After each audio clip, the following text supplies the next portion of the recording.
Hello and welcome back to my channel. In today's video, I will show you how you can use your AI caption in your Snapchat Plus. So let's get started. So here you have to open your AI caption. Okay, that will work with your Snapchat.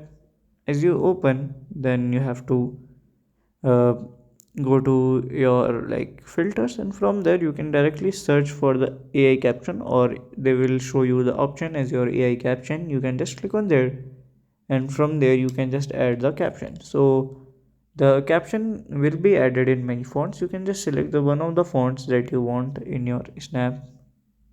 Okay, and by this way you can do it. And if you have any question, uh, you can let me know in the comment section. And if you find this video helpful, make sure you like, subscribe, and share the video.